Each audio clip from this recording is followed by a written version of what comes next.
할렐루야. 9월 16일입니다. 오늘 또 축복된 하루, 승리하는 하루가 되기를 주님의 이름으로 축원합니다. 오늘은 미가 7장의 말씀을 읽고 기도하겠습니다. 제7장.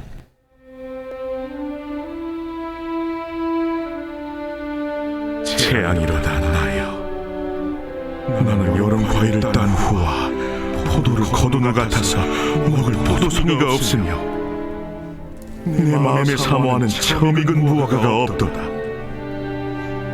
경건한 자가 세상에서 끊어졌고 정직한 자가 사람들 가운데 없도다. 무리가 다 피를 흘리려고 매복하며 각기 그물로 생지를 잡으려 하고 두 손으로 악을 부지런히 행하는도다. 그 지도자와 재판관은 뇌물을 구하며 권세자는 자기 마음의 욕심을 말하며 그들이 서로 결합하니 그들의 가장 선한 자라도 가시 같고 가장 정직한 자라도 찔레 울타리보다 더하도다. 그들의 파수꾼들의 날, 곧 그들 가운데 형벌의 날이 임하였으니 이제는 그들이 요란하리로다. 너희는 이웃을 믿지 말며 친구를 의지하지 말며 내 품에 누운 여인에게라도 내 입의 문을 지킬지어다. 아들이 아버지를 멸시하며 딸이 어머니를 대적하며 며느리가 시어머니를 대적하리니 사람의 원수가 곧 자기의 집안 사람이리로다. 오직 나는 여호와를 우러러보며 나를 구원하시는 하나님을 바라보나니 나의 하나님이 나에게 귀를 기울이시리로다. 나의 대적이여, 나로 말미암아 기뻐하지 말지어다. 나는 엎드러질지라도 일어날 것이요 어두운 데 앉을지라도 여호와께서 나의 빛이 되실 것이미로다. 내가 여호와께 범죄하였으니 그의 진노를 당하려니와 마침내 주께서 나를 위하여 논쟁하시고 심판하시며 주께서 나를 인도하사 광명에 이르게 하시리니 내가 그의 공의를 보리로다. 나의 대적이 이것을 보고 부끄러워하리니 그는 전에 내게 말하기를 내 하나님 여호와가 어디 있느냐 하던자라.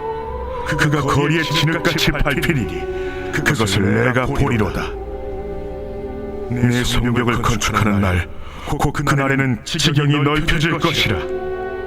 그날에는 아수르에서 애굽 성읍들에까지, 애굽에서 강까지, 이 바다에서 저 바다까지, 이 산에서 저 산까지의 사람들이 내게로 돌아올 것이나 그 땅은 그 주민의 행위의 열매로 말미암아 황폐하리로다.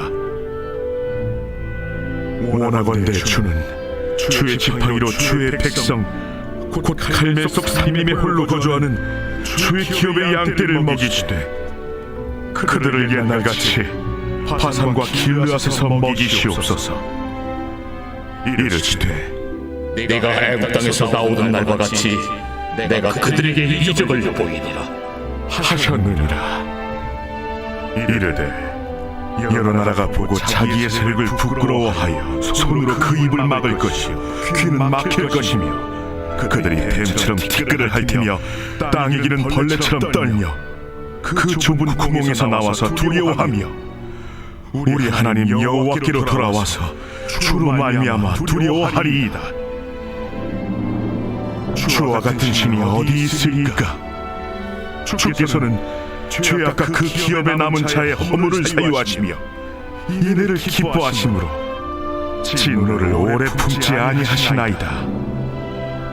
다시 우리를 불쌍히 여기셔서 우리의 죄악을 발로 밟으시고 우리의 모든 죄를 깊은 바다에 던지시리이다.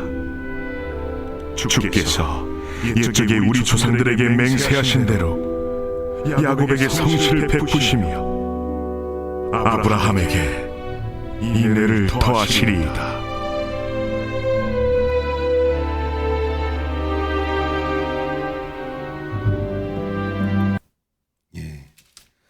미가 7장의 말씀을 읽었습니다.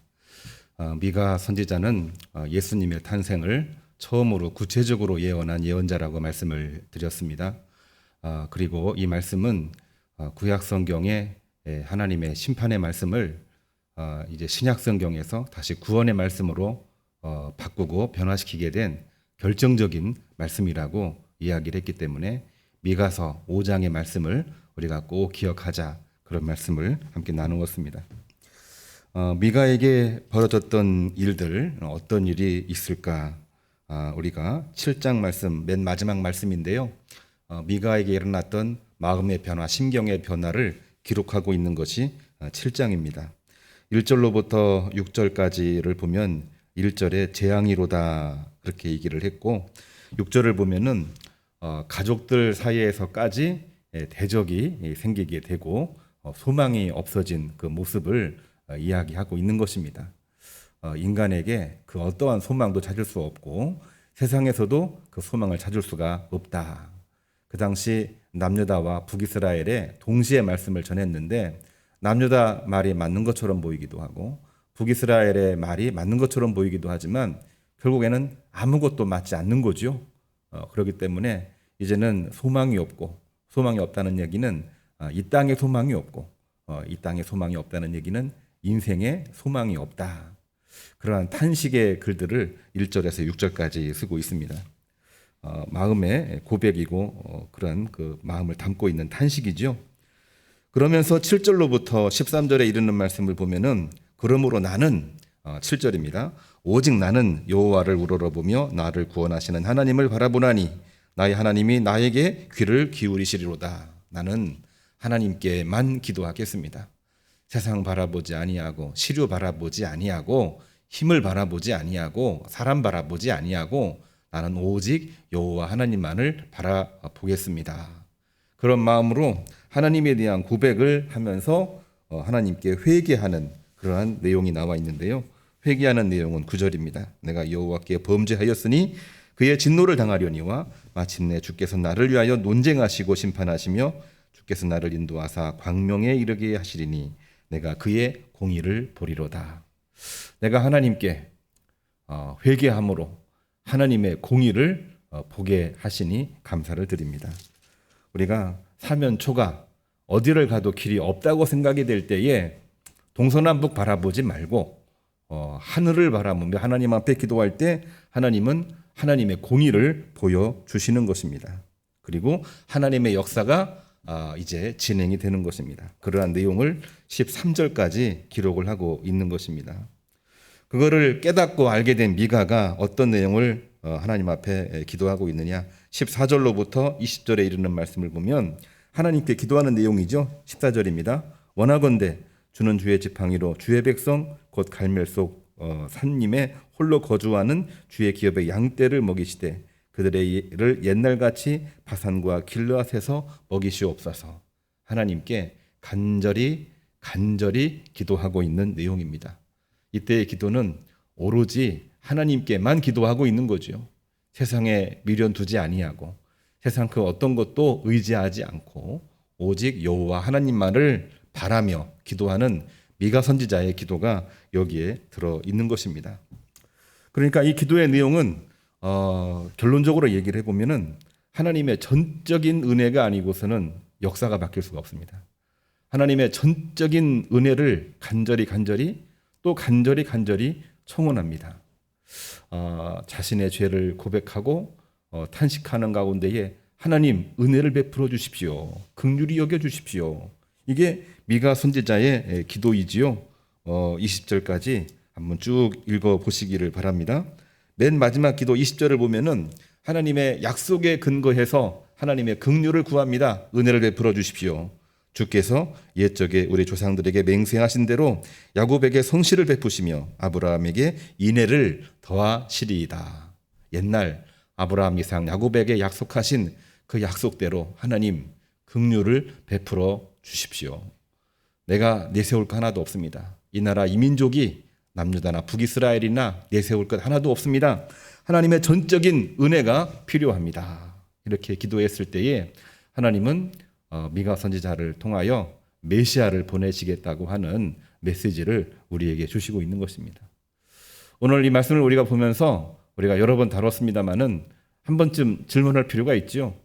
기도가 먼저인가? 하나님의 은혜가 먼저인가? 당연히 기도도 중요하고 은혜도 중요합니다. 기도 없이 어떻게 은혜가 있을 수 있습니까?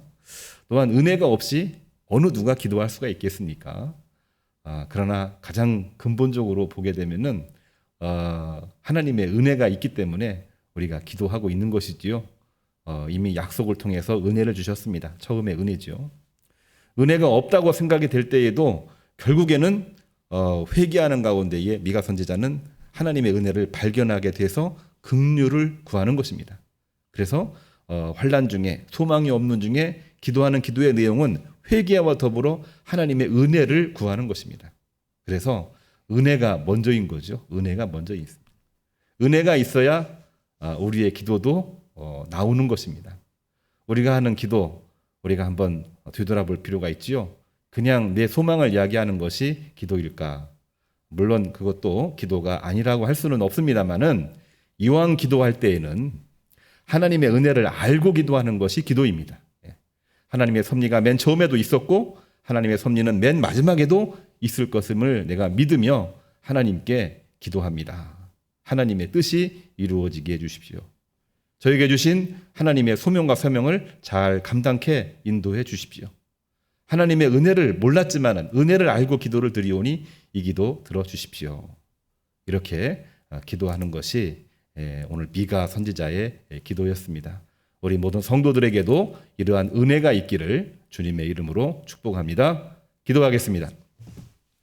이제는 우리 주 예수 그리스도의 은혜와 하나님의 사랑과 성령의 감동하심이 오늘 9월 16일 하나님의 말씀을 듣고 하루를 출발하는 모든 주의 종들 머리 위에 은혜를 알고 기도하고 기도로 승리하기를 다짐하고 하루를 출발하는 모든 종들 머리 위에 이제로부터 영원까지 함께 하기를 간절히 축원합니다. 아멘. 주신 말씀을 가지고 오늘 기도하겠습니다. 은혜를 알고 기도해서 역사의 주인공이 되기를 간절히 소망합니다. 기도 제목은 우리 화면에 나오는 대로 우리 기도하겠습니다. 코로나19 소멸을 위해서, 감염자, 헌신자, 환우, 장기격수자를 위해서, 작년, 노년, 교회, 학교, 우리 다음 세대 위해서 기도해 주시고, 가정, 직장, 기업 위에 경제 문제가 심각한 가운데에 있습니다. 이것 또한 역시 하나님께 기도하시면서 또 새 힘 얻으시기를 바랍니다. 또 예배 회복을 위해서, 건강 회복을 위해서, 경제 그리고 다음 세대 위해서 기도해 주시기를 바랍니다. 주여 3번 부르시고 기도하시겠습니다. 주여, 주여, 주여.